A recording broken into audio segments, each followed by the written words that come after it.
For the last 3 decades, Knowledge Center at Bursa has offered technology, resources, services, space, and a sense of community. Since 1985, 14,000 titles have been collected, with care and attention to high financial literacy standards.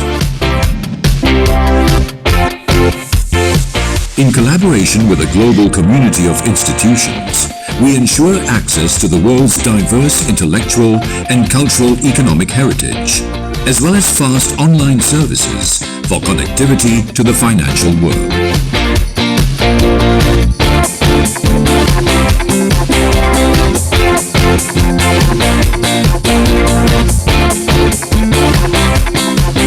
Serving the Bursa Malaysia community and beyond, Knowledge Center at Bursa empowers you in your trading and investment analysis research. Financial information at my fingertips. Visit Knowledge Center at Bursa Malaysia today for the collections, for the services, for the sense of community.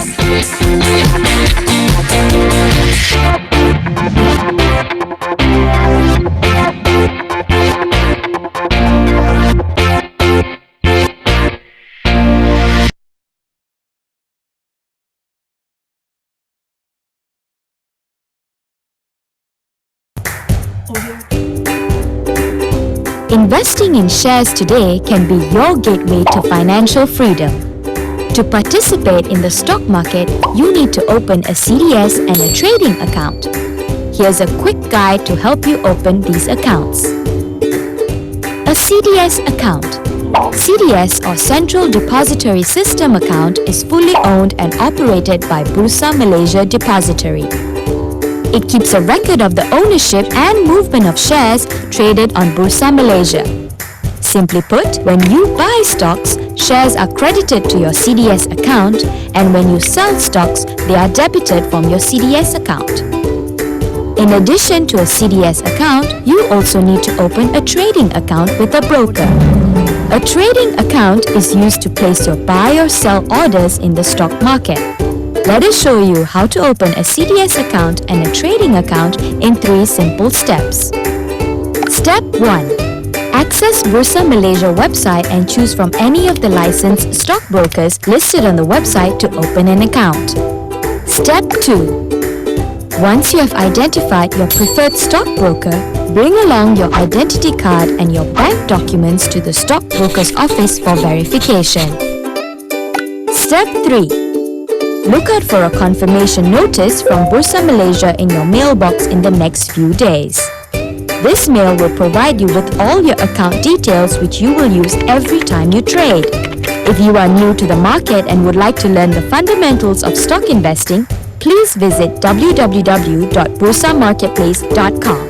That's it! With these 3 easy steps, you are ready to start investing in the stock market and move towards achieving your financial freedom. Open your CDS account and trading account today. Happy investing!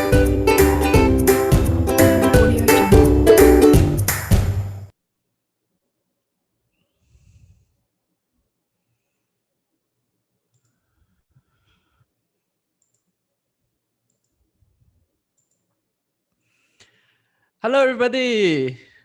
Welcome to this webinar brought to you by Bursa Malaysia and managed by our company LifeChamp. So this is Shane Chu. I'll be a moderator for these sessions. So today we're going to look into this topic, which is ESG investing, opportunities in green energy.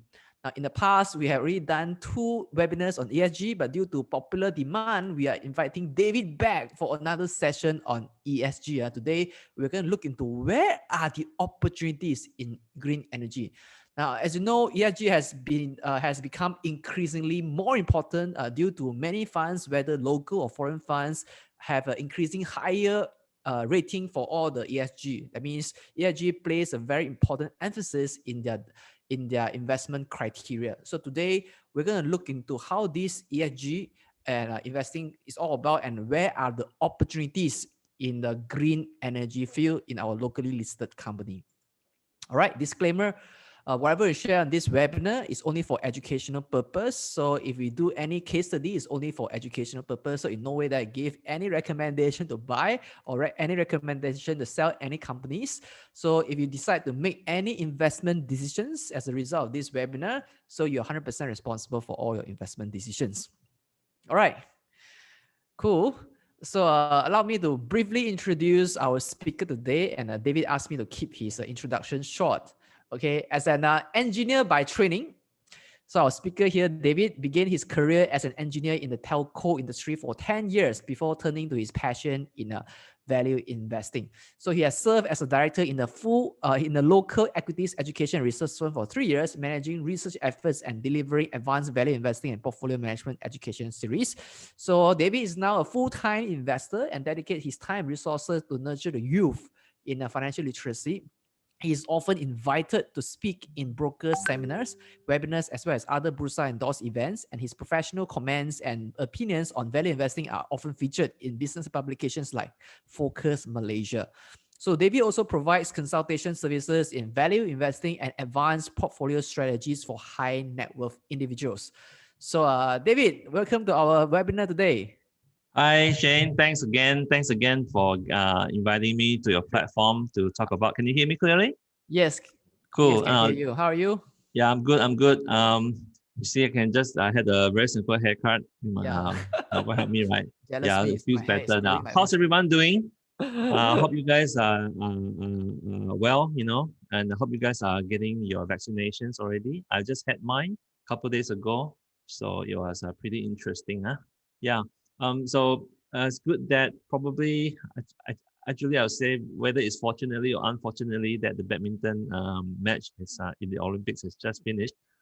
Then at least we can concentrate on this webinar. Yeah. Yeah. So tonight, the title is going to be the third series on the ESG investing opportunities in green energy.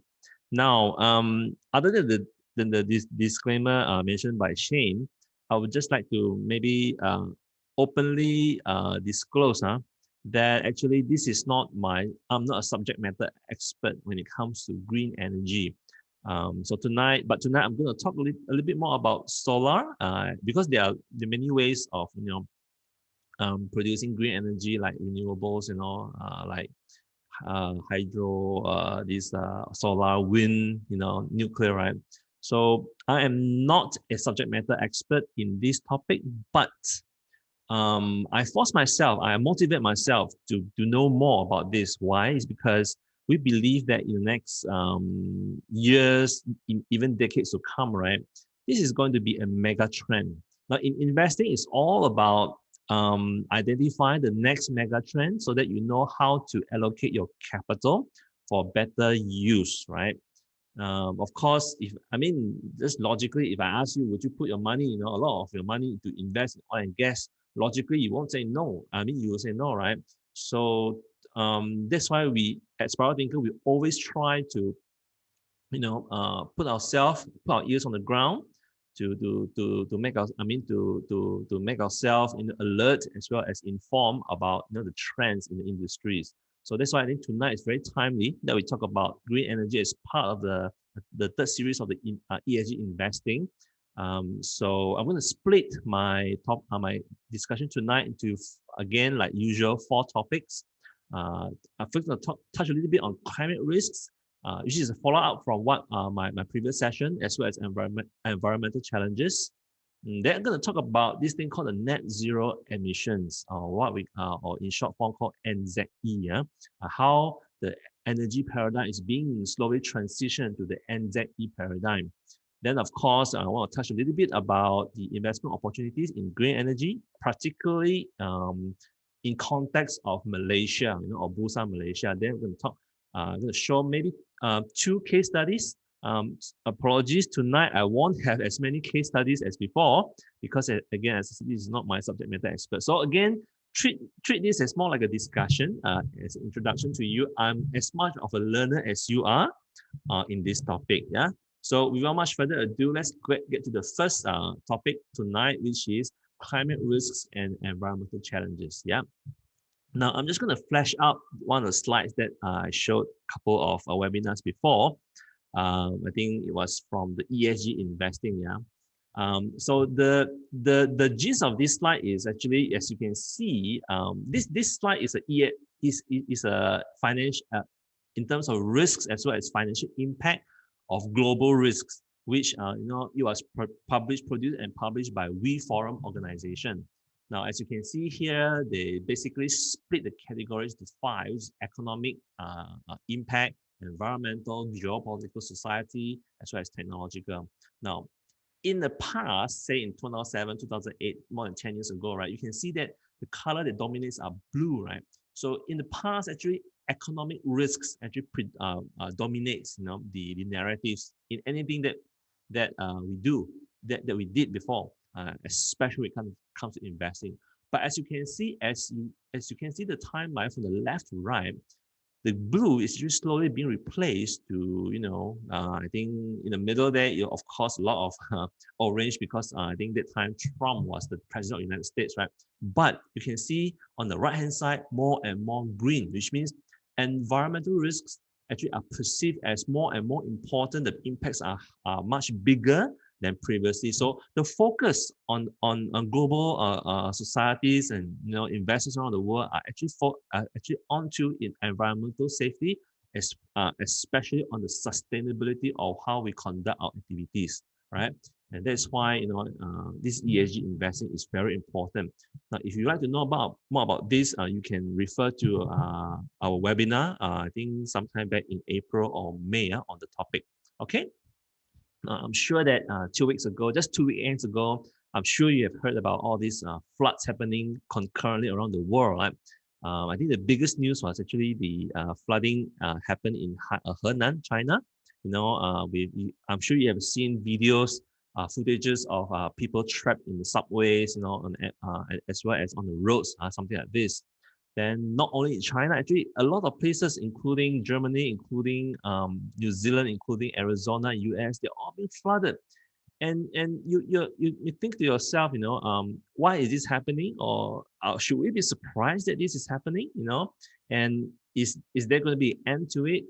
Now, I follow this pretty much closely because I don't know about you, but once you become a parent, a lot of your priorities start to change. You start to think about the future or the sustainability for your children, right?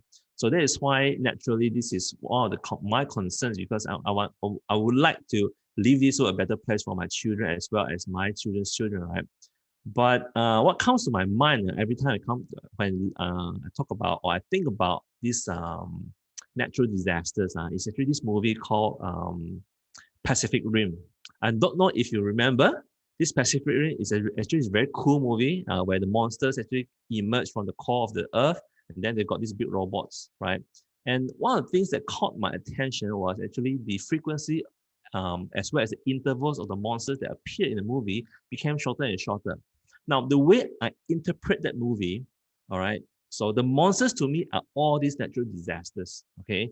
And you can actually, I'm sure if you tabulate all the natural disasters in the world, right, you notice that actually a lot of the frequencies of these natural disasters like flooding, volcano eruptions, earthquakes, right, they are becoming more and more frequent. The intervals may become more and more shorter. And why is this happening? Is it because are we really heading towards the end of the world? All right. Of course, without touching into these conspiracy theories or beliefs or religious, agenda, right? Actually, a lot of things which are happening today about all these natural disasters are a lot of them are actually directly and indirectly related to human activities. And why do I say that? One of the main reasons is actually global warming. Now, I know actually during the Trump administration, he branded global warming as a hoax. I totally disagree with that. I think global warming is a real and very big threat to humankind, not just you and me, it's the entire human race. And what causes global warming? There are many, of course, there are many reasons. Of course, there are natural causes, naturally, all right, as well as man-made causes, and which we call anthropogenic, right? So excuse me, I'm not going to talk too much about the natural causes of global warming. Right? You can read about it, you can just Google about it. But I want to talk about human man-made activities or human activities that causes global warming. I think all of us know fossil fuel is one of the biggest contributor of global warming. All right, agriculture and livestock as well. When we plant, when we rear a lot of cattle or protein for animals, or their residues, their refuse, if it's not being treated properly, they'll actually cause a lot of carbon dioxide accumulation. Agriculture as well. Now, when we deforest, when we actually do a lot of large scale deforestation, we just take away the natural cycle, the natural carbon dioxide cycle. Okay, urbanization, again, we cut down trees, we level out hills, and we level out the environment in order to build more settlement for humans to live in. Now, all in all, and this is not happening just in a year or two or couple decades. This is happening for decades and decades previously, and it is going to continue. All right, and all these human activities we combine together lead to this thing what we call the GHG, greenhouse gases. Now, I know previously, I think 2 decades ago, the big term that was being used was actually the depletion of ozone layer. Right? Now, ozone is just one of the greenhouse gas effects. In fact, what makes greenhouse gas effect is actually all these, carbon dioxide, water vapor, methane from oil and gas emissions, so on and so forth, right? And why is greenhouse gas effect, GHG, is so important? Because as you can see here, it is one of the reason or one of the main contributors of our temperature rising. Now, this is a chart I got from Wikipedia. Basically, it's the change of temperature around the world in the last 50 years. And they tabulate by color, which I like. As you can see here, actually, the redder you are means actually the temperature has risen, much more than 50 years ago. They may say, hey, look at this red color is between 2 to 4% only, right? Actually, this 2 to 4% is a big deal, and you can Google about it. Actually, a lot of our ice caps are melting. All right, and what is the impact of that? When more and more tons and tons of ice caps are melting, the water has to go somewhere, right? And that is why the sea level will slowly increase as well. Now, and this will also lead to other natural phenomena like the typhoon. In this part of the world, we call it typhoon. On the Pacific, maybe in the Central American side, it's called typhoon. It's called cyclones. Basically the same thing. All right. What happens is when the cool air is blowing on the ocean surface, which is warmer, it's becoming warmer and warmer, right? It will cause this process called condensation. Now, and then you learn in physics back in high school that cold water comes down and cold air comes down and then hot air goes up, right? So when there's such exchange, and then eventually, right, when the entire situation is correct, is right, it will cause these cyclone or typhoons to form. And because of this global warming, as well as higher sea level, and rising temperature, right, the magnitude of these typhoon or cyclones are just going to get bigger and bigger, which means that the damage, the satsangli in Chinese we call it, right, the power, their power, right, is going to get bigger and bigger. Just like in Pacific Rim, the monsters get bigger and bigger, right? So, and this will only, there's no way to reverse this, unfortunately. Unless you can find a way, to slow down the ice cap from melting, the sea level from rising, or the other way is to assess what we are doing now, what we are so used to, and see whether there are ways that we can, change from our behavior as well as the way we live our life, as well as how we consume the natural resources, to see how we can slow down this effect. Now, I personally don't believe that we can reverse, but at least we can slow down this effect in order to prolong the sustainability. Okay, so I'm sorry, I've got to spend a little bit more time to talk about this, because it's very important and it's something which is very important in my heart. Okay.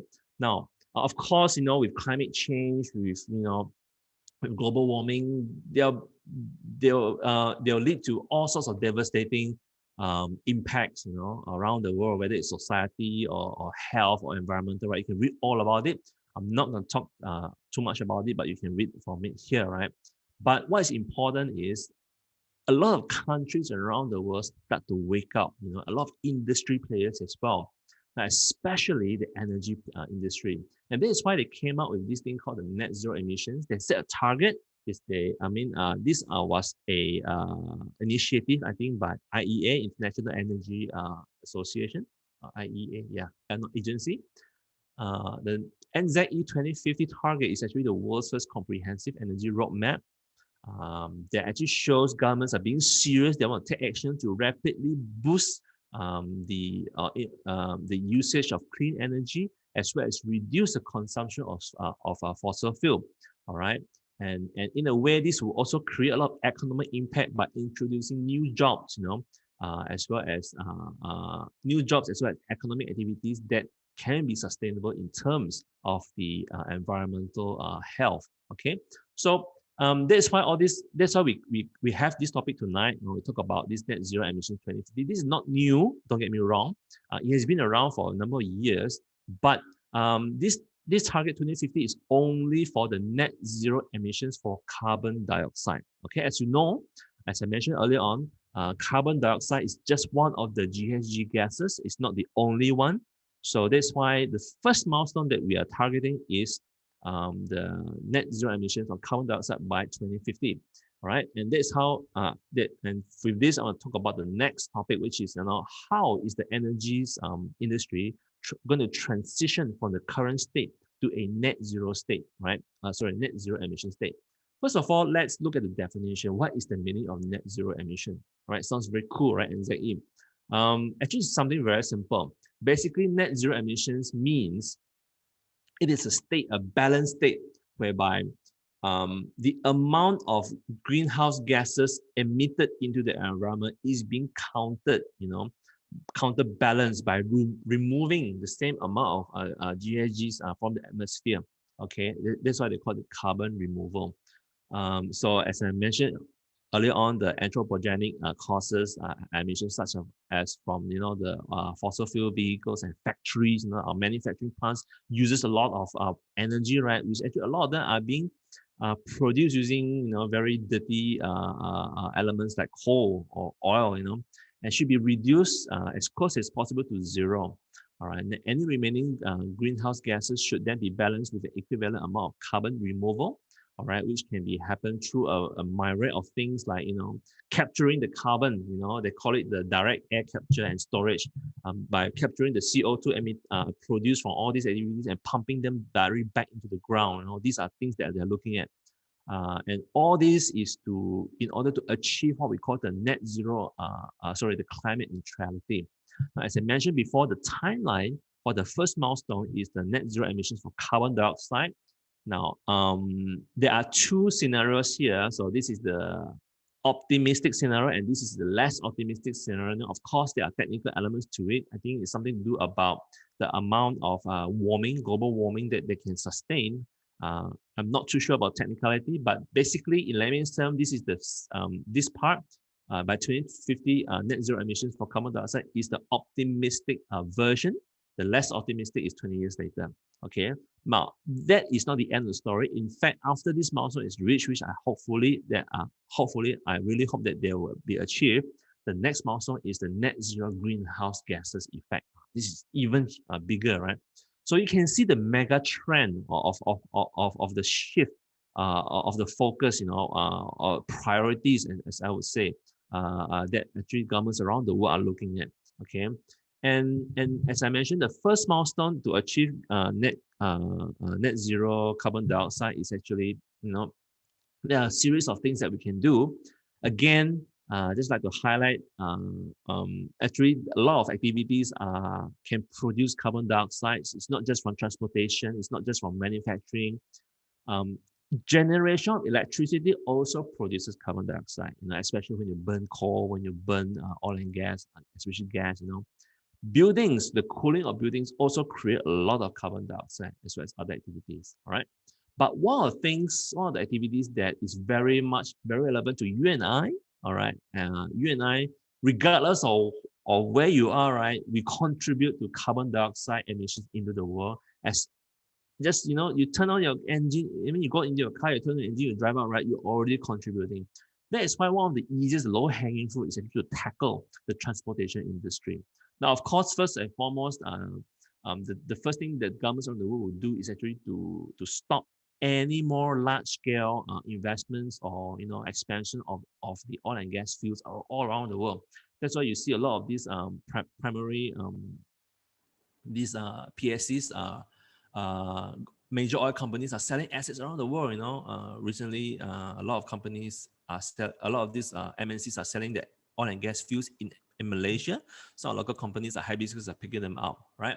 Then that is something they can do. Then of course, other than that, governments around the world is also incentivizing the use of electric vehicles as replacement of the traditional ICE, the internal combustion engines, right?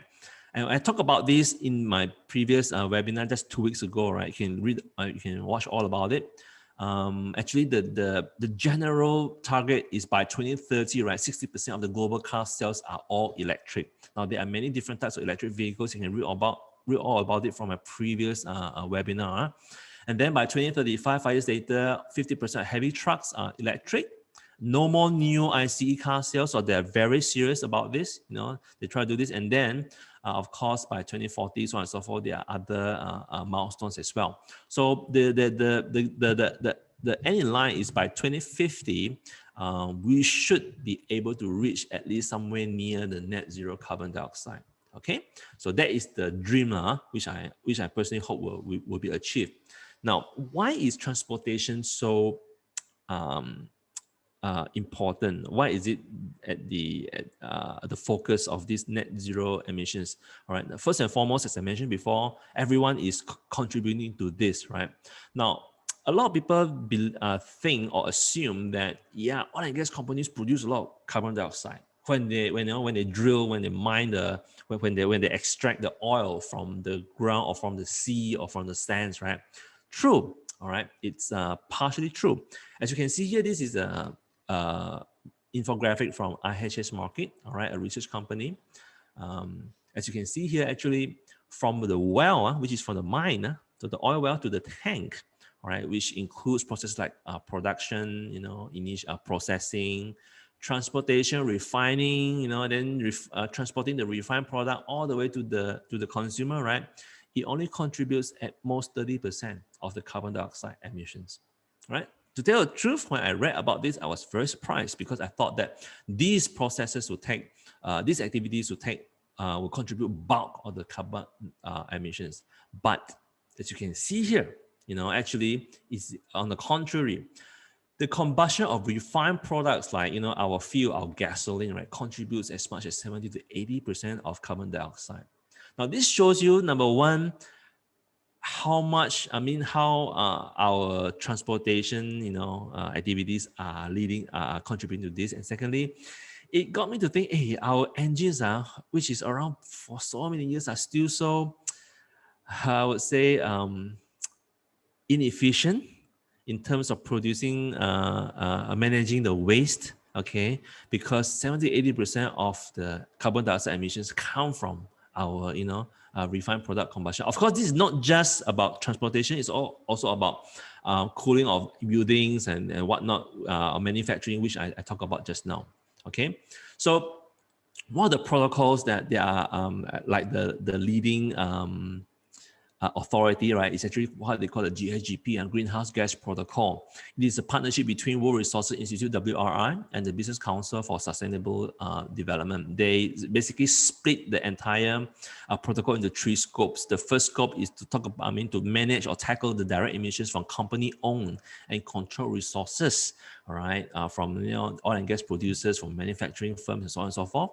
Scope 2 is about the indirect emissions from consumption of, the energy, like the energy can be generated from electricity, the steam or the cooling systems, right? So this is like a bit like the midstream.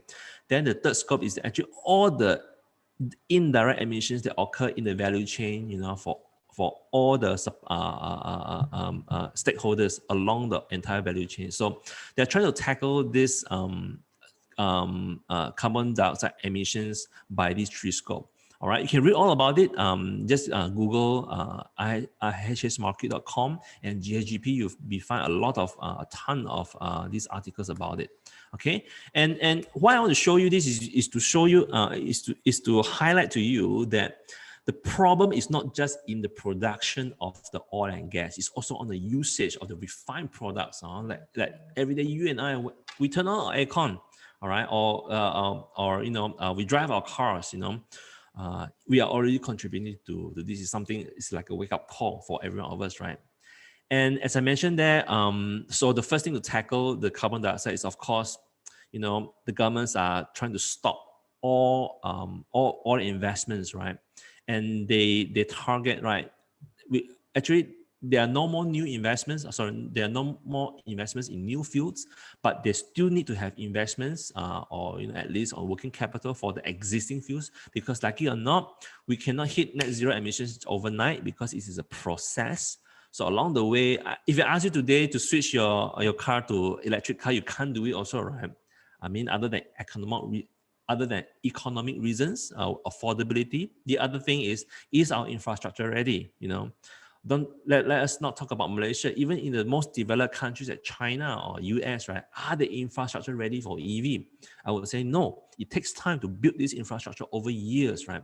So it is a process. Now, of course, by 2050, all the capex should only be for existing production as well as refining. No more for new production. No more for transportation, right? So this is the goal. Now, then on the other hand, you stop production. For all these the conventional energy sources. So how do you incentivize the usage for newer or greener energy, right? So this is a chart also by this report, Net Zero by 2050 by IEA. So human activities, we can't, there's no way for us to stop it overnight. So this will contribute to carbon dioxide, but no problem. As you remember, net zero means we counterbalance the the emissions of carbon dioxide, by all these other new activities, right? So as you can see here, these very nice colors. There are two types of colors that strike out to you, which is the dark green as well as light blue. So which are the dark green? Dark green actually means the the alternative energy production through wind and solar. All right, these can actually significantly reduce the emission of carbon dioxide in a big way, because instead of consuming the energy produced from coal, produced from this batu arang coal or oil and gas, right? Actually, we consume this electric energy produced from wind and solar, right? So this is greatly reduced as compared to if it was produced by the conventional energy sources. Then the other one is light blue, which is electric vehicles. Now, this is the reason why EV is going to catch on. It's going to be the next mega trend, not just for efficiency, right? It's also for the environmental issues, right? So these are the two major things, and that is why tonight my focus of the talk will be on these two particular topics. Yeah. So of course there are many ways that we can achieve balancing, maybe through first and foremost behavior and avoided demand. Yeah, but realistically, how much can we change our lifestyle? Say, hey, okay, don't go out or take the public transportation all the time. It's not going to happen, because we have to be realistic, right? And other things like building efficiency, manufacturing efficiency, and other activities. You can read all about it in this report. Yeah, I highly encourage for you to read this report if you are interested in this topic. Okay, so next we're going to talking about the big picture now, the cause and effect, and where are the government's focus, or where are they driving at, right? So where are the investment opportunities? Because, at the end of the day, all we want, of course, we love the earth. We want to make it sustainable, but of course, at the same time, we would love if there are plenty of investment opportunities for us to achieve this, right? Now, of course, there are plenty. Now, again, I flashed this slide from my previous presentation. This is actually particularly for the oil and gas companies to transition from the current paradigm, the current regime, to the new energy regime. Now, as you can see here, again, this is by McKinsey. I like this quadrant very much because it basically shows you where are the sweet spots for these oil and gas majors to invest in, that they can, remember, it's all about balancing, right? Because they have to continue producing energy from these conventional sources, which will contribute to carbon dioxide. So how can they actually also venture into new energy paradigm that can actually neutralize or balance whatever they produce? All right. So in this chart, it's very easy to read. On the vertical scale, is about the attractiveness in terms of capital. All right. The higher it is, which means you need more capital. It's more capital intensive, which means that it will lead to higher depreciation. Then you need a lot of financial support. Of course, not all companies can achieve the higher scale, right? On the lateral or on the horizontal scale, it's about the competitive positioning of this oil and gas company. Which renewable energy or which green energy paradigm they are more suitable for them. All right. Now, as you can see here, the sweet spot is always in the middle. All right. In terms of capital, it's not too costly, it's not too high, not too low, just nice. And in terms of suitability, it's also just nice. So as you can see here, there are a few alternatives you can choose from. Either they invest in wind or solar. These are all the alternative, renewable energy sources. They can also invest in EV charging, the infrastructure. All right, or the processes. They can also go for biofuel, hydrogen, so on and so forth. But of course, this one could mean more capital or efficiency comes into play. Okay, so again, I'm not going to talk too much about it, but this basically highlights where the oil and gas company can invest in. Now, I remember in my webinar, I talked about Yinsen as one of the case studies for this, how they position themselves, in the new energy paradigm. I think, if you recall, Yinsen actually invests a lot in solar. In countries like India, in countries like these European nations, because they want to balance, they want to counterbalance whatever carbon dioxide that they produce, from their conventional activities, right? So that's that. So the transformation of global energy from carbon to clean energies, right? As you can see here, where are the opportunities, right? Because the radical transformation, again, as I mentioned, it won't happen overnight. It will happen through a period of time, which requires a lot of capital, which requires a lot of support from the investment world, all right? And so much so that it is estimated by IEA that every single year, there'll be at least $2 trillion on average, right? Sorry, this happened already in the past 5 years. All right, I think between 2016 to 2020, on average, globally there was a 2 trillion capital investments. All right, towards green energy, and this is going to accelerate in the next 10 years, 5 to 10 years, to almost 5 trillion per annum. All right. And by 2030, all right, it's going to be even higher at 4.5 trillion. So you can ask yourself, right, if you want to spot the next mega trend, right, you have to smell where the money is at, isn't it? It's very logical, right? So this statistics, of course, you have to dig deeper into it. Don't just take my word for it, or don't just take IES word for it. Go and find out around what's happening around us, right? Our government linked agencies like Suruhan Jaya Tenaga, like, or even or all around the world, what are governments doing, right? They will show you where the focus is, where the money will flow to. Okay. Now, of course, in here, this is the annual average capital investment in the NZE program by IEM. Again, the light blue is where, by technology area. This is by sector. This is by technology. So I want to focus on technology, right? A lot of capital, a lot of investments will focus on the light blue. And which light blue? Electricity system. Now, this electricity system includes the generation of electricity, which means, either it's wind, solar power, as well as the storage, as well as infrastructure, like the battery, so on and so forth. So these are where the money is at. Now, in terms of sector, of course, again, electricity generation as well as infrastructure, transportation will be the major focus. So I want to move a bit deeper into, where are the renewable energy alternatives, as you can see here from the same report, actually a lot of addition of power or energy, right, is going to go, the focus is going to be on solar and wind. As you can see here in 2020, there is about, I would say, less than 300 gigawatts of solar and wind energy being produced around the world. By 2030, 10 years later, that number is going to quadruple 4 times, right?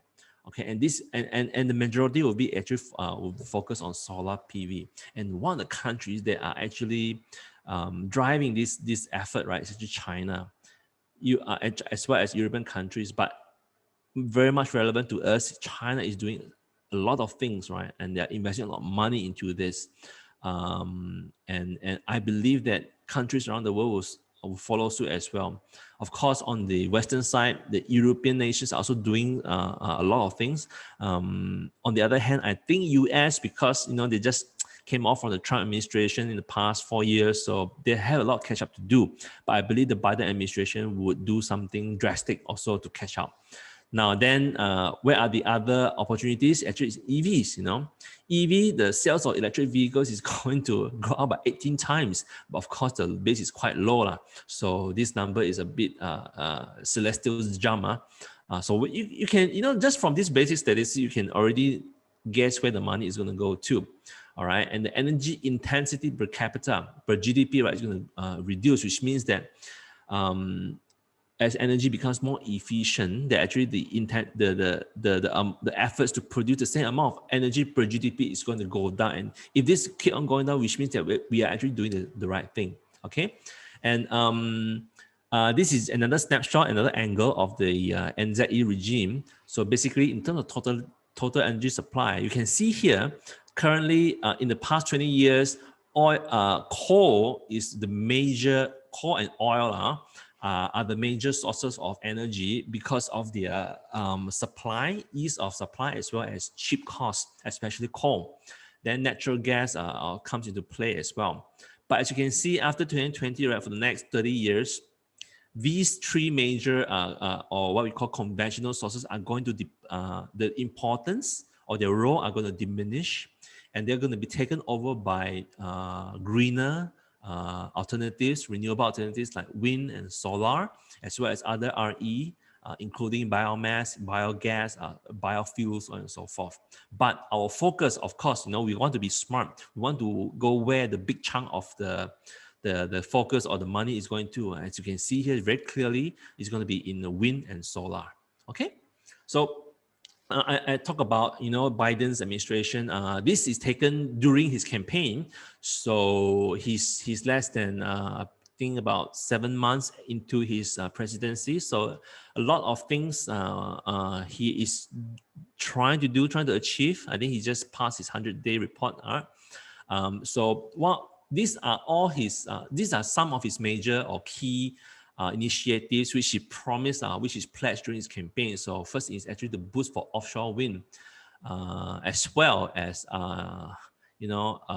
restricting oil and gas development and making it harder for oil and gas infrastructure projects to expand. Okay, I think not just offshore wind. He's also has a lot of initiatives for the solar. Okay, you can read all about it. But what caught my eye is actually his support for electric vehicles. I think this is very important, especially for Malaysia, because we have a lot of industry or a lot of companies that are actually along the value chain of this electric vehicle business, right? So Biden planned to impose tighter fuel economy standards, by helping to boosting the sale of electric vehicles. And he target that by 2030, there could be 4 million EVs on US roads as a result of those standards. But you may think that 4 million is a lot, but actually 4 million is just scratching the surface, because they expect on the road by 2030 there'll be 275 million vehicles on the road on American roads. So 4 million EVs on the road is actually just like a drop on the ocean, right?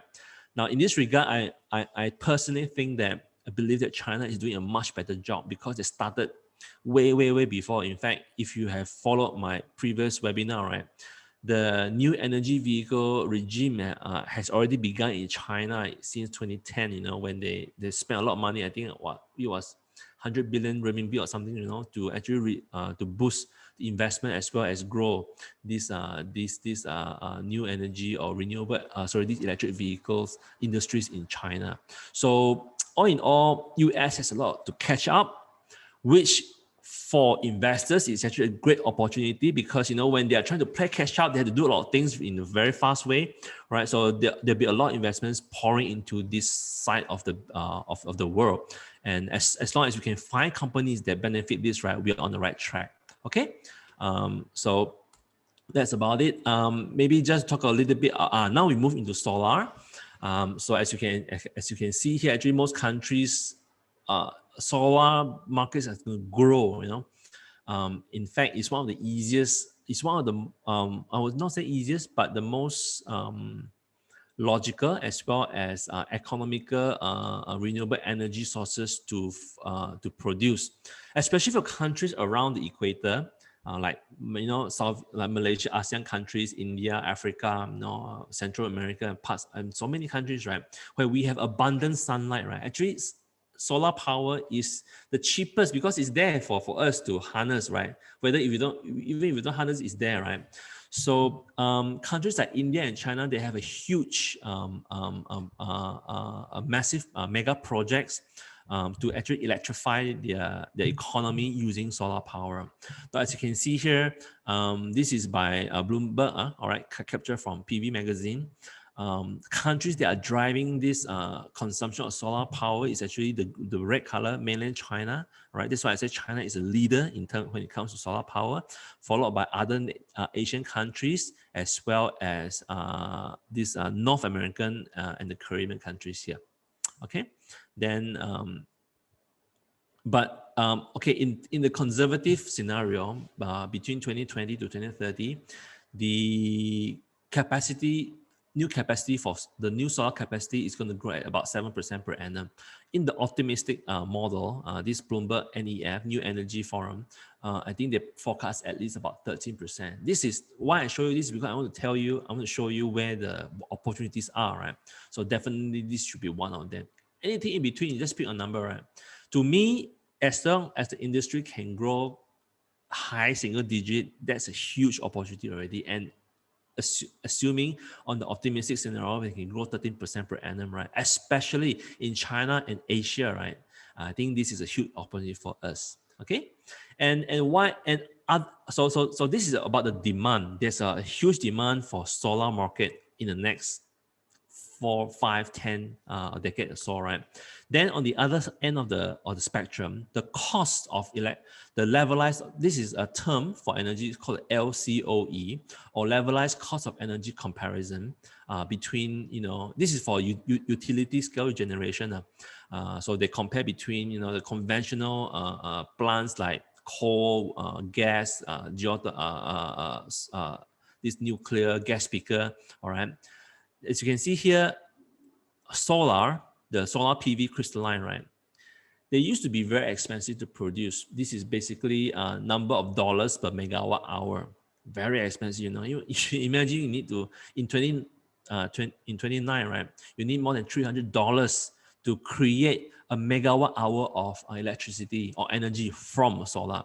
But you can see over the years, all right, the cost has drastically tanked or reduced, more about 90%, point to point. And this actually shows a lot of things. Number one is very simple. solar energy or the cost of producing solar, right, is becoming more and more competitive compared to the others, especially conventional sources. All right, that's one. So it makes more sense. Of course, in 29, when you tell your friends, hey, I want to install a solar roof on my house, or on my building, right? People say you're crazy because it's so expensive, right? But these days, today, right, it's so cheap, that it's actually even cheaper to just install a solar panel compared to, laying the cable from Tenaga or whatnot, right? And there's another angle to look at this. Previously, for solar market to thrive or to survive even, right, they need a lot of government incentives, whether it's tax credits or grants, or basically a lot of support from monetary support from governments, which means that 10 years ago, when you invest in solar companies, right, it's very volatile. Any change in policy, any change in regulatory, any change in administration, right, will actually affect geopolitical tensions, like tariffs and whatnot, will affect the profitability or the bottom line of these solar companies. But as the cost of solar production becomes lower and lower, right, the need for subsidies is going to become less and less. So much so that I'm sure that is why countries like China, right, they are actually reducing their subsidies, their credits for solar companies, because they are already profitable and they can regulate on their own. They are self-sustainable, and which means that moving forward, the investment merits or the investability of these solar companies should be more stable compared to 10 or more than 10 years ago. And this is what I'm going to try to highlight here as well. All right. A lot of problems related the last time, which related to policies, regulatory or government decisions, right? It's going to become less and less important. All right. In now, as presently, as well as years to come. Okay. And on top of that, the entire cost for solar systems will continue to fall from this report by COSM. If you take 2019 as a base, they expect the cost of constructing a solar system, right? So which includes the solar cells, the modules, the wiring, the panels, the real estate, the grid connection, and so on and so forth, as well as the electrical parts, like inverters, battery packs, is going to greatly reduce by 37%. Okay, so first of all, you have a great demand trend. You have falling costs. You have diminishing costs for the materials. You have diminishing costs of construction as well as maintenance. This will actually, this is a great economic opportunity, not just for investors, but for governments as well as many stakeholders around the world. Okay. And in China is, as I mentioned, is leading this race with solar. And in fact, you can read a lot of articles. China is going to achieve what they call the grid parity as fast as 2025. Now, what it means by grid parity?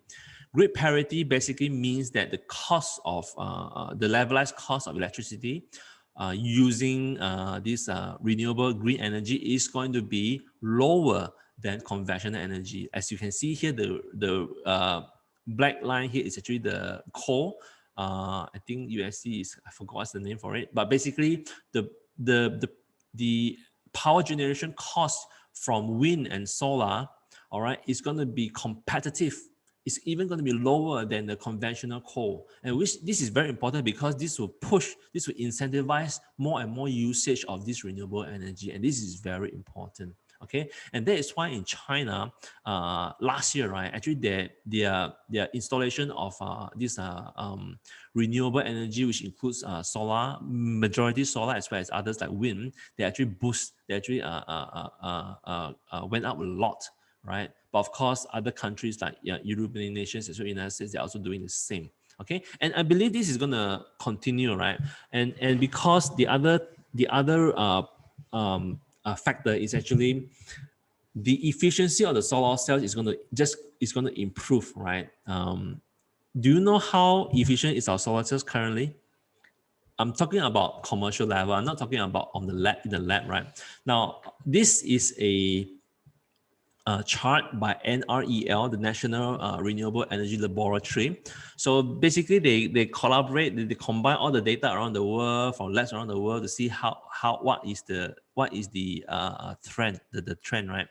So currently, the commercial efficiency we are looking is about 20%, give and take around there. The largest solar cell produced in the world, like LONGi Energy in China, they are the largest monocrystalline solar cells producer. They are between 70 to 20%, depending on what type of cells, right? So, and is this, if you ask me, 20% actually is very low efficiency. It's even worse than the turbine, right? Or the internal combustion engine, okay? But do I see this as like a cup half full instead of half empty? Because there are actually a lot of room for improvement. As you can see here, wow, how about this? How about these different technologies that actually promises up to 47% of conversion energy? Now, what is this efficiency means? It means that imagine 100% of solar come into it. By right, you're supposed to produce 100% electricity equivalent, right? But in terms using the conventional methods, commercial technology available, we can only produce 20%, which means 100% solar power, we can only produce 20% of equivalent electricity, which is very low, all right? And forgive me, I'm going to talk a little bit more about this because it's something which is very important. I mean, which I think is very important if you are interested into the solar investment, right? So a lot of our solar cells produced now is what we call the single crystal, which means it's only one type of silicon. Now, how solar is being generated is if you are a electronics, you have electronics background, it's easier for you to understand, right? So in a silicon, all right, there is basically two junctions, right? So the positive and the negative. So the material, the solar cells, what it does is when it receives sunlight, the solar power from the sun, it agitates one of the junction. I mean, what the material, right? So there is going to be a jump. So I'm talking about in very layman's term. There's going to be a jump in terms of the photons, the molecules, right? Because of the agitation from the solar power. So because of this silicon, there's a junction in between the positive and the negative, right? So every time there's a jump, it's going to produce electricity. And this jump through this thing called the band gap can be harnessed to produce electricity. And of course, you're thinking, in that case, if I increase the band gap so that it jumps further, then more electricity is produced, or we can introduce more gaps, all right, to agitate more the jumps of the photons, right? We can produce more energy. So that is the idea, and that is why we are moving from single silicon, to actually what we call the multi junctions. But the multi junctions right now are still very much theoretical. That is why all these purple color, you can see all these high efficiency, right, only can be produced in the lab, which means it's either commercially not justifiable or not feasible to produce, or they are not ready yet. They cannot be produced in a utility scale. All right, but I believe you give it time. Give it time. The 5G technology that we are enjoying today was actually invented 3 decades ago. So the same thing is going to happen here. Whatever technology that they are researching now, I believe it will eventually be commercialized. Maybe give it 20 years, 30 years down the road, which is fine to me, because remember, we have a long road. We have a long road to go. Net zero emissions for carbon dioxide by 2050, by 2070. Hopefully, I'm still around. Maybe not. Okay, but these are the current theoretical efficiencies. But what is more interesting right now, actually, a lot of solar produced is no more the monocrystals. All right, it's actually a lot of these solar cells produced today are thin film. Why thin film is very important, or very commercially more feasible? Because the conventional, the old solar cells, I'm sure you have seen it, is blue in color. it's very bulky, right? And it needs to be placed on a certain frame or certain panel, right?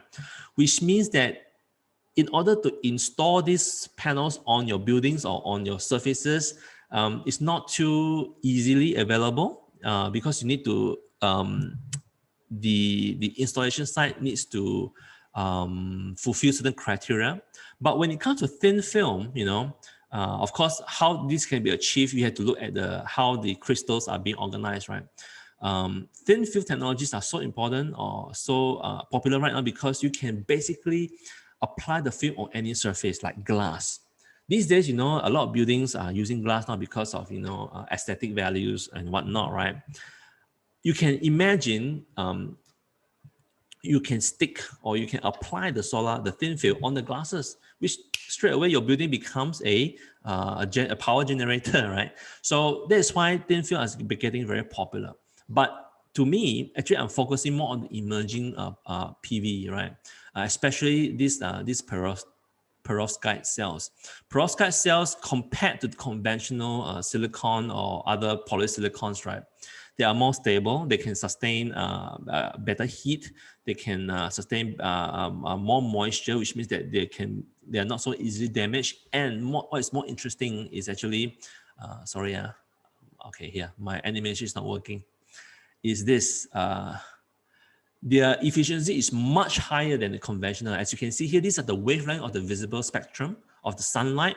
All right, you can see here that actually the perovskite adding with other other materials, they can actually have a much higher absorption in a much wider wavelength, which means that this material compared to other materials like your silicon and other conventional like gallium arsenide, so on and so forth, they can actually absorb more sunlight and produce more electricity. Okay, so absorb the same amount of sunlight but produce a high amount of electricity because of the materials. So what I'm trying to say here is, in order for us to have high efficiency, there are two things. One is materials, as I mentioned here, and the other one is, of course, the semiconductor, right, that is being used. Now, another thing which I did not mention here is actually the physical state of the solar panels. Now, these days, there are a lot of talks about, how solar panels are just being one phase. Now we're talking about bifacial, which means that instead of just one side which can capture energy, sunlight, actually there are two sides that can capture energy, which means actually layman term wise, it can almost double up, the absorption rate. Now, secondly, there are other things like, instead of one single cell, one cell like this, they call it the half cut. Now, what this is very important is because when you half cut, which means in between there will be other elements like this aluminum and circuitry and whatnot, right? The heat generated won't be concentrated too much onto one single cell. Imagine one big cell, then you concentrate on the sunlight, it's become too hot, so it will reduce the efficiency, right? But if you cut it by half, basically you distribute the heat dissipation, the heat concentrated from the sunlight. So in a way, it will also improve the efficiency of the solar cells. Now, there are many ways to improve, not just for materials, not just for semiconductor, right? I encourage you to read about it, especially those companies from China, right? Shane, sorry about it. I overrun the time again. It's 9:30, so I'm going to speed up a little bit. Okay, so I hope you are not sleeping yet. I hope you are learning something a little bit from my sharing. So let's move on to talk about, to wrap things up, see what are the investment merits, of this renewable energy, especially when it comes to solar. Now, as I mentioned here, so I basically structure the framework of the investment advantage, the pros and cons. So number one, as I showed you earlier, there's a lot of demand push from countries, from governments, or a lot of regulatory, being put in place, being enforced, to drive the demand for renewable energy, especially solar and wind. All right, there are supportive policies by governments, by government agencies to do this. Like even companies are doing that. Like you hear a lot of these car companies, they say they want to stop production of ICE by 2030, or countries like France and Germany, they want to stop, they want to have zero ICE cars on the road. Or these are all the policies they're talking about. Declining costs, I talk about the LCOE. I talk about the total construction cost, which is on the declining trend. And remember about the grid parity. Okay, so this will actually drive all the demand.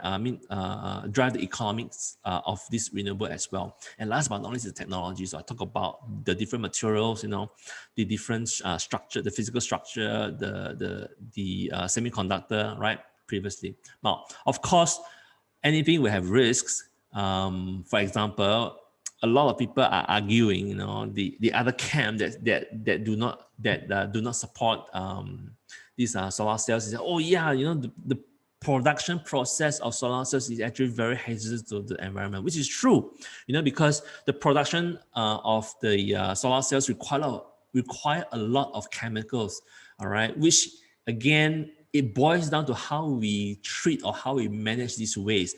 Of course, if you just turn on the tap and let all these waste flow into the river, that is hazardous, right? And in fact, not just cells, a lot of other human manufacturing activities are doing the same, or not, if not worse. It is what is important is how we deal with it. All right. So that's one hazard. Now, of course, incentives and tariffs play a role, but as I mentioned, this element is going to be less and less impactful because of the cost. The lower cost is going to overpower. I'm sorry, no. Is the lower cost of these solar cells or these solar modules, solar systems, is going to diminish the impact from these incentives as well as tariffs enforced by different countries around the world. Raw materials costs may, sometimes it may spike up, may come down. So these are very cyclical, very common in all the manufacturing sectors. And last but not least is perhaps something which is more relevant to investors, because right now, up to this point, there is not a lot of case studies or a lot not successful renewable energy projects in terms of large scale that has a very attractive return of investment, not as attractive as in the oil and gas industry in the heydays. So, but I believe this will change as the technology become more advanced, costs are being driven low, and there are more and more supportive policies that support this. Right, I believe this RI regime will also improve. So, to me, the benefits outweighs the risks. That's why, although I do not have personally, I do not have much investments in renewable energy, but I believe this is a mega trend that we should look at. Okay, so let's move on with the remaining time, talk about the case studies in Bursa Malaysia. Now, I first have to apologize. I only have 2 case studies tonight, which I'm just going to touch through. So I hope you're not disappointed. Reason is because there are not many companies in Malaysia, right, in Bursa Malaysia, that actually does pure solar, renewable or solar players, right? But let me just go through the slides. This again, this is extracted from the same COSA report. Actually, basically to show you what is the power generation mix by region. Let's focus on Asia Pac as well as global. Now we can see here in Asia Pacific, which Malaysia is in, the majority of the power is being generated by coal. All right, and then you see, wow, then so renewable energy, not much chance, right? I beg to differ. In fact, this again, I see that there's a huge opportunity for this dominance or this dependence on coal to be changed or to be shifted. All right. Imagine in the next 10 years, right? We can actually just half of this coal is going to be replaced by solar or wind. In Malaysia, it's all about solar and other renewables like biogas, biofuels, right? There's a lot of opportunities here. And globally as well, right? About half or at least 40% of the power is generated through coal. So I think there is a lot of incentive, a lot of opportunities, a lot of incentives to actually go to switch this into renewable energy, right? And again, just to recap, so I talked a lot about the electrification opportunities and opportunities in the electric vehicles, right? Actually, I talked in the previous seminars, the webinars, I talked a lot about all these case studies, and they are interrelated. And that's how I like to structure my webinars. I think Shane will agree with me. I don't just come on the platform and say, hey, okay, I talk about this topic. These are the case studies. No, actually, what I'm trying to do is to structure a storyline so that it is is seamless and it is relevant. Each topic is interrelated.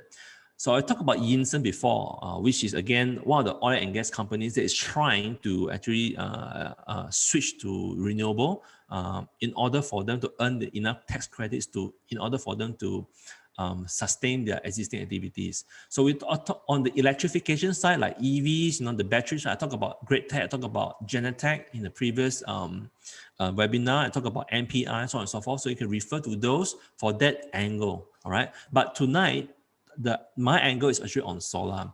And as you can see here, actually, if you read the latest report by our Suruhan Jaya Tenaga, so they already planned for the next, I think this was already enforced by the previous government before PH, right? I think during when Yo Be-in was the minister.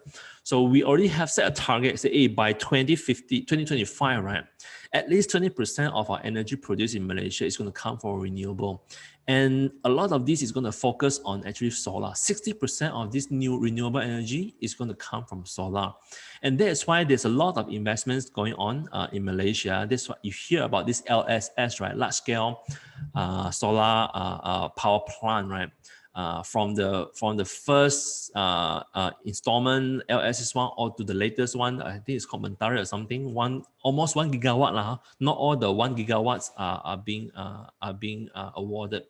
But the problem in Malaysia is this: the contracts, the EPCC contracts, right? For the newer LS projects are getting so thin. The margins are so thin, and the prices are so competitive, right? That it's very hard for these solar companies to really make money. And that is why a lot of solar players in Malaysia, or put in another way, if you want to look for solar players in Malaysia that I personally think will have the competitive advantage, right? Look for those companies that are also venturing overseas out of Malaysia. Now, a lot of solar-related companies, not just listed ones, even the Sendirian Berhad, right? They focus a lot on Malaysia, all right, as you know, the business environment. So I think it's one of the biggest limiting factor. I believe that if these companies can venture, they are competitive enough to bid for overseas projects like the Philippines, Indonesia, Taiwan, right? I believe that a lot of these projects overseas will actually bring higher margins or higher return on investments for them compared to those in Malaysia. Now, not that I don't support, I fully support the Malaysian government's initiatives to do this, all right, to actually be aligned with the Conference of Paris 2021, right? But I believe you have to make the environment attractive enough, you need to have the right policies in place. You have to drive the business community, not just the producers, but as well as the consumers, right? Yeah, you say you want to push these manufacturers towards green energy, but what are you doing when it comes to the infrastructure? So all this need to be aligned, all right, in order for us to achieve this aspiration of 20% renewable energy by 2025. In fact, it doesn't start at 2025. In 2030, as you can see from here, we are trying, I think we are aspiring to do as much as 25% being generated by renewable energy. Now, I just want to clarify here, hydroelectric, in a way, actually is also very much a renewable energy because, the water sources are renewable. All right, they're always there as long as there's rain. But in terms of the ESG context, right, hydroelectricity is not really an environmental friendly source of energy because of deforestation, as well as the destruction of communities around the area that is being built. Because you need a huge land to build the dam, right? And it may lead to other environmental issues like floods, which is happening in Henan, right? So again, this is a very touchy issue, and the balance is very sensitive. So that's why when it comes to renewable energy, generally we don't really talk about hydro.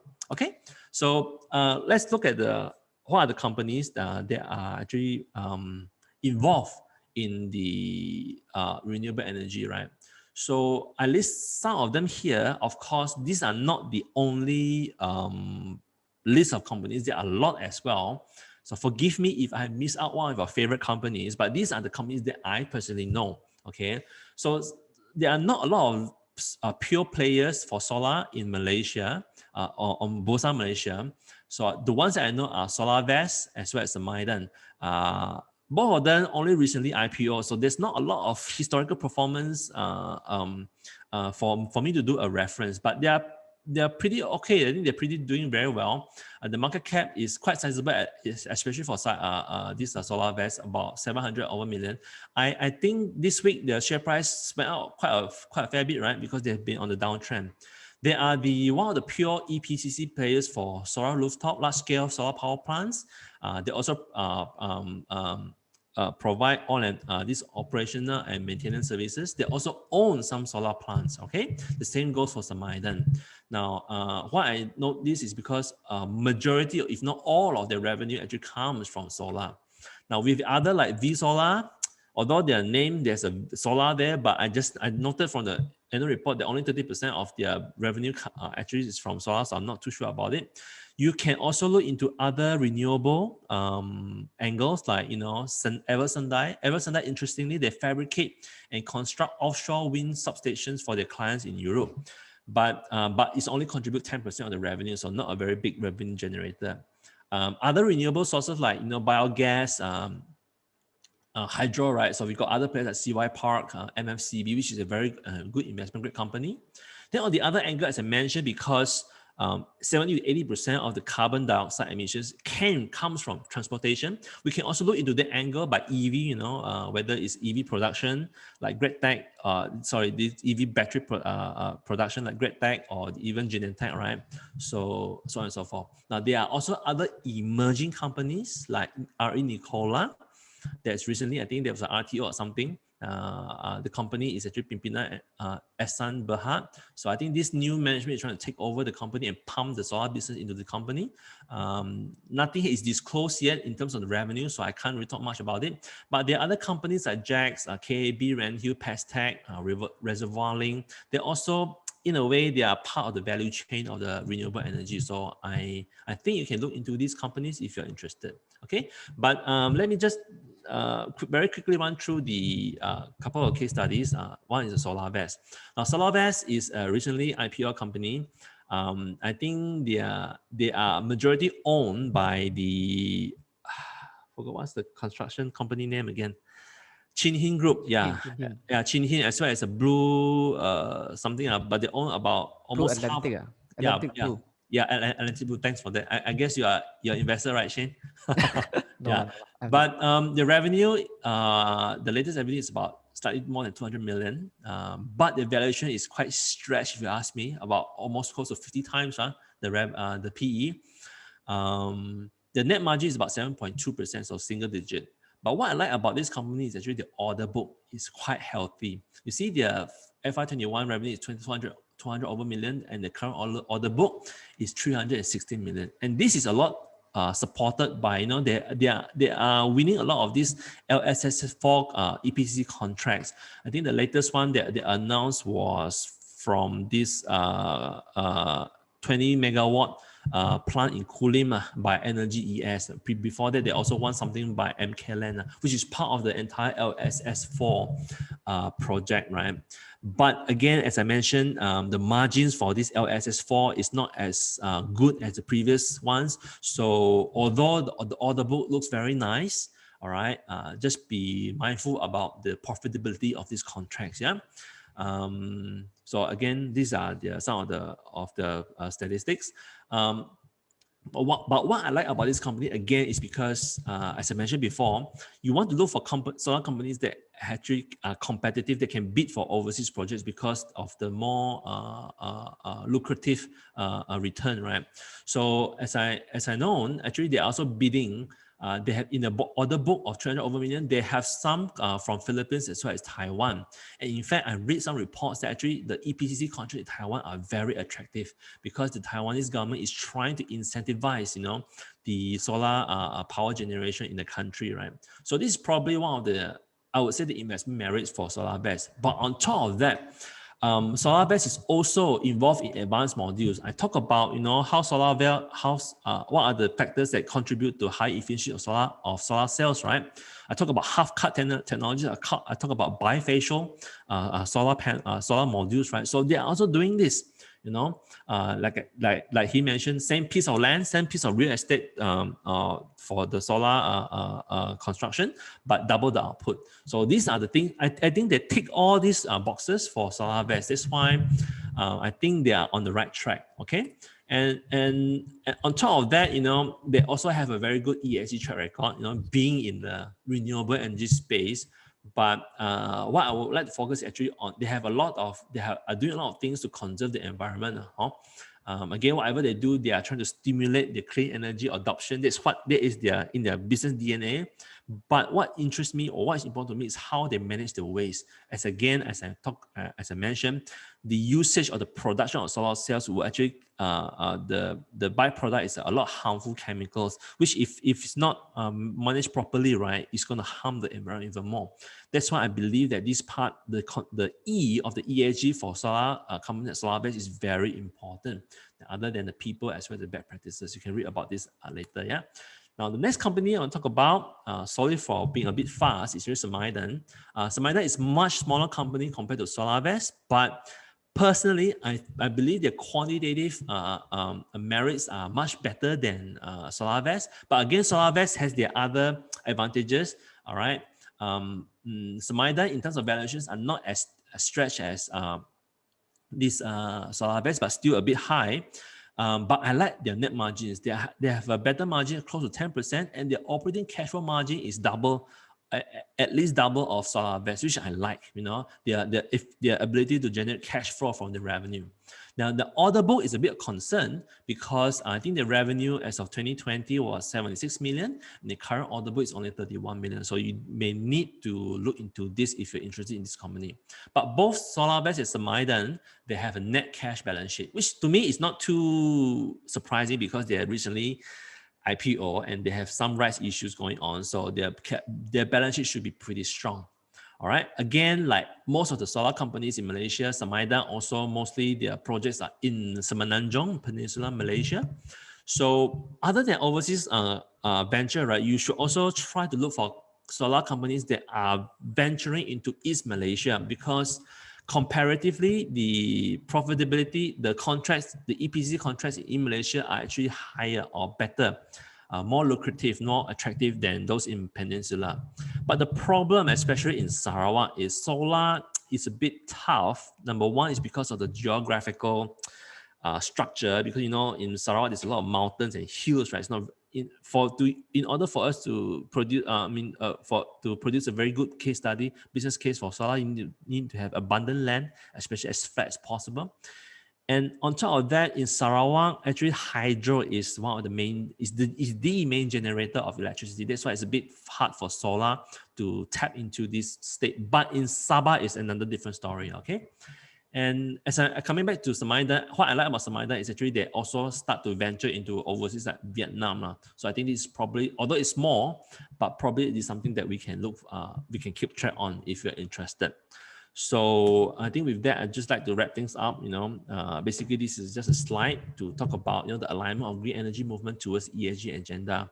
Now, a lot of listed companies, Bursa Malaysia, they do export overseas, and with the recent round of ESG criteria, right, and climate-aligned policies and regulations, going green should be part of the DNA of any business already. This does not only involve companies that produces energy, but also companies that consumes energy, right? The ESG criteria should be there for sustainability as well as to attract more investment, especially from foreign parties, right? Where ESG criteria is a must-have right now. All right, just look at Tenaga, because Tenaga Malaysia, although it's an investment grade company, because majority of the fuel is actually from coal, that's why they score very poorly in the ESG. So this is very important, right?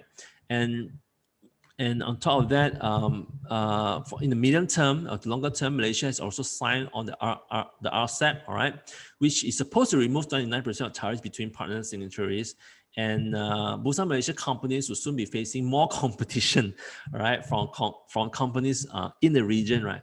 So I mean, this RCEP is, I mean, our companies listed in Malaysia, or especially those listed, right, they'll have to buckle up, right, and to face stiffer competition moving forward, right? And that is why, whatever we do, right, not just for energy companies, we have to align our businesses strategies, have to align with the ESG agenda, right, in order to number one, for sustainability, and last and more importantly, to be competitive, as well as to attract all the necessary investments. Okay, Shane, I do apologize. This is a new topic to me as well, so I think I spent a bit more time talking about some of the things. So over to you. Any Q&A? Yes, thank you so much, David. No worries, you're still on time, okay? Not yet 10 o'clock, okay? So we still have time for question and answer, although that we will cut short the Q&A lah. Huh? So if Okay. any question for David, right, please write in the Q&A box and then we will address them, okay? Of course, due to time constraint, we can only address 1 to 2 questions. Now, the first question is asked by Andy. Now, in the previous government with our former minister, YB Yobing, so we really remember that there were a lot of solar power and incentive programs. So the question here is this incentive still in place now, or the green policy has changed under the new government? This question, Shane, why you choose this kind of question for me? I think it's not covered in your slide, so I No, yeah, but your guess is as good as mine, with our government like this now. In fact, everything has been installed, in a store. I mean, frozen, put in a freezer in the past, I think 1.5 years. I feel very sad.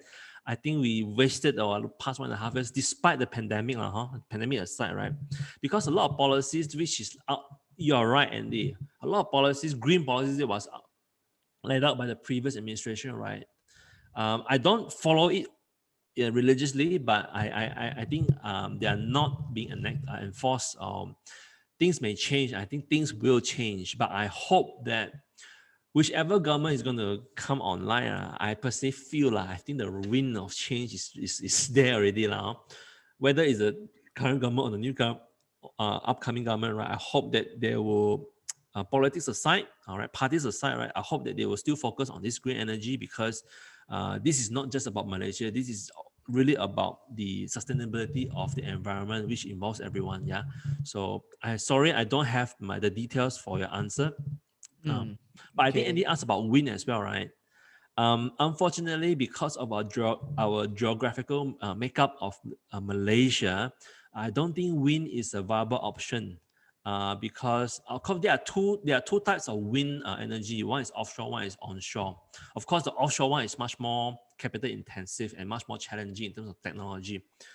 But even on the onshore, right, ask yourself, right, do we have a lot of land, flat land, or do you have a lot of wind power, right? We don't. Now, the reason why a lot of European countries are going for wind is because they are not like us. Countries like Malaysia or Asia, most part of Asia, right, or ASEAN, we sit near the equator and we have abundant solar energy. Now, European countries like Norway, like United Kingdom, like France, like Germany, right, they are far away from the equator. So in a year, their sunlight exposure, right, is very limited compared to us. But what they have abundance is because their land is pretty flat compared to us, so their wind can travel very fast, and they have a lot of I mean, the geographical structure is just nice for them to harness the wind power, especially countries like Ireland, where they have a lot of shoreline that can capture the wind. So that is why countries like Europe, in Europe, they are more incentivized to focus more on wind energy. But in Malaysia or most part of Asia, unfortunately, no. Okay, yeah. If I may add on to the Yeah, please do. some response to the questions, right? In the past, we have LSS large scale solar project. We also have the net energy metering project. Yep. I think just now David talked about LSS, right? So energy metering is where you can install solar panel and then sell back the excess energy back to the grid. Okay, and another program that our Energy Commission has is the fit in tariff program, whereby you can use renewable energy to generate electricity, right? You can actually charge the grid, you can sell the energy, electricity back Yeah, to the grid at a premium rate. yeah, but is it still premium rate? I For understand the about rates are 20 getting over lower and years. lower, right? Yeah, for 21 years, if I'm not mistaken. For more Okay lah. information, you Okay can lah. refer back to the SEDA website. Yes, yes. Yeah, you can actually get a lot of information from the SEDA website. You're right. Yeah, I forgot to I think mention that. for now, the net energy metering project I think still got the NEM 3.0 still have a fire. I think the quota is 500 megawatt until end Is of, it being taken out already? I think not entirely taken up. So Okay. still got. All right. Mm. So the next question is coal still essential since they use to power the EV? This is asked by Stephen Ng.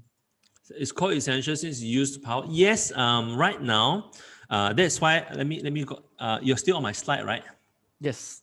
Okay, let's talk about a country. Let's talk about China, because China, as you know, is one of they are on the fourth. They are the leader in this race.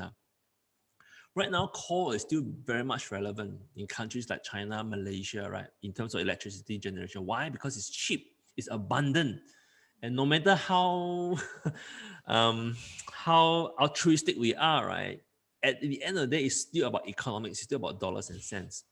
Right, so that is why coal, the importance of the relevance of coal is still going to be there. It's still going to stick around.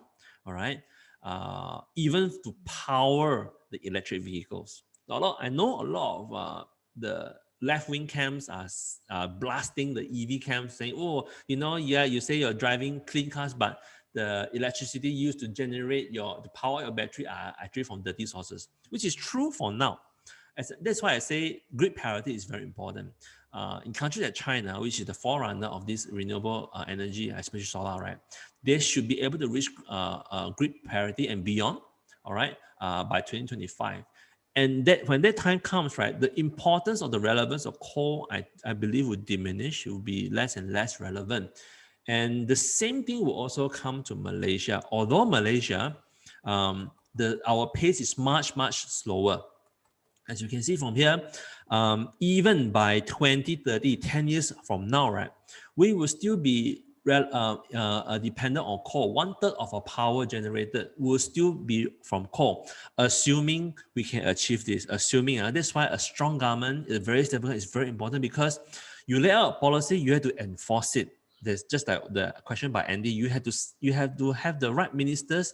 You have to have the right administration, the right ministries to oversee this. You cannot just simply change policies every 3 or 2 years in Malaysia, right?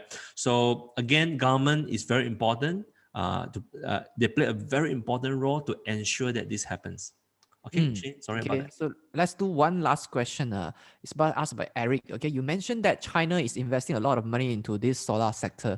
So how do you see regulatory risks or crackdown by the CCP on these companies when they got big and profit deriving companies in the future? Wow, this is a very long-term question. Actually, China, I think they are doing everything right in terms of renewable energy. Of course, there are a lot of reasons why China is cracking down on the companies that you mentioned, or the sectors that you're mentioning now, for which reasons which is not related to renewable energy, right? But in terms of the renewable energy, as I mentioned before, actually China is pulling back a lot of subsidies as well, incentives, because the industry is already able to sustain on their own. And right now, I think China, what they're trying to do is to make this to make this closer and closer to the free market model, right? And like it or not, in terms of geopolitical risk, I know that previously a lot of American companies are accusing the Chinese players on not playing the fair game, because they've got a lot of support from government in terms of tax credits, things like that, right? But if you think about it, they're also doing the same thing, The Biden administration, they are pouring so much money into renewable, pouring so much into semiconductor in the name of national security, right? So that aside, I think coming back to China, I believe the government is doing everything right. You can see a lot of showcase or use case of their solar generated power. I think there are some cities, I can't name any of them right now from the back of my head, but I remember there are a couple of cities in China. They are entirely powered by solar. All right. So this will make a very good case. I mean, a very good example to the world. And eventually, of course, when the companies became too big to fail, or they become monopoly that stifles fair market or free market or fair market practices, I think the government, the administration may do something about it. Case in point, the largest tech company in Shanghai now is actually Long-E Energy. It's not a tech company. When I'm talking about tech company, I'm not talking about big techs like Alibaba, right, or Tencent. I'm talking about semiconductor companies. I'm talking about technology companies. The largest by market cap is actually Long-E Energy, and shows you how important this solar industry how important it is in China. Yeah.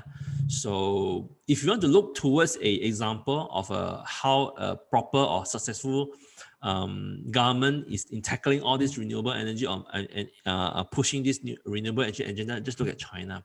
Of course, a lot of countries like Europe nations is also on par. US has a lot to catch up, as I mentioned. And I think as long as we are on the right mega trend, right, I believe that we should be able to make money and at the same time save the world. Okay, Shane. With that note, I think we can call it a night. Yeah. Actually, China also venture into nuclear. No choice. I mean, if you think about it, they are so big, right? Their demand for energy is so huge, they cannot just rely on one source. In fact, there is another angle which I try not to touch. One of the reasons why they want to venture into renewable is because they want to reduce dependency on oil. Remember, China imports most of the oil demand, right? So one of the angles or one of the arguments is that one of the reasons that incentivize the Beijing government to invest and to push this renewable is because they want to be self-sustainable. Yeah.